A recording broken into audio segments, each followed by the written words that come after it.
ఈ మ్యానుఫ్యాక్చరింగ్ రంగాన్ని అభివృద్ధి చేయడానికి కూడా ట్యాక్స్ ఎగ్జామ్షన్స్ ఇచ్చారు.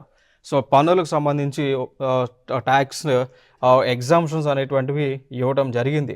వాటిల్లో మనకి ఫర్ ఎగ్జాంపుల్గా తీసుకుంటే ఎవరైతే ఈ క్యాపిటల్ గూడ్స్ కానీ ఎక్విప్మెంట్స్ కానీ టోలింగ్ కానీ లేదా టాల్ మ్యానుఫ్యాక్చరింగ్ సంబంధించినటువంటి వారు ఉంటారో వారికి ఈ జిఎస్టీలో వారికి ఇన్కమ్ ట్యాక్స్లో 5 years వరకు, సో ఆదాయపు పన్నులో 5 years వారికి రిబేట్ ఇవ్వడం జరిగింది వారు నాన్ రెసిడెంట్స్ అయి ఉంటే.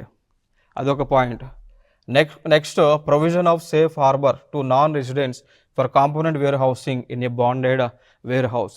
సో వారు కనుక అంటే ఎన్ఆర్ఐస్ కనుక వారు కంపెనీస్ పెట్టాలి అంటే వారికి ట్యాక్సెస్ అనేటువంటివి లేకుండా వారికి ఇన్సెంటివ్స్ ఇవ్వటం, సబ్సిడీస్ ఇవ్వాలనేటువంటి ఉద్దేశంతో ఈ యొక్క బడ్జెట్ని రూపొందించడం జరిగింది.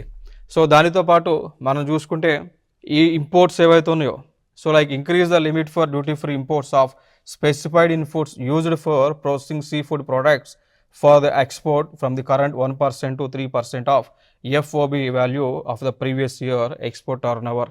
సో ఏదైతే మనకి డ్యూటీ ఫ్రీ ఇంపోర్ట్స్ అనేటువంటివి ఏవైతే ఉన్నాయో, సో ఆ డ్యూటీ ఫ్రీ ఇంపోర్ట్స్కి సంబంధించి ఏవైతే ఆ డ్యూటీ ఫ్రీ ఇంపోర్ట్స్ ఏవైతే ఉన్నాయో ప్రాసెసింగ్ సీ ఫుడ్ కోసం యూజ్ చేసేవి వాటికి సంబంధించినటువంటి ట్యాక్స్ కరెంట్ 1% ఏదైతే ఉందో, సో దాన్ని 3% ఆఫ్ ది FOBగా వాల్యూగా ఉంచాలి అనేటువంటి ఎజెండాని అయితే ముందుకు పోతా ఉన్నారు.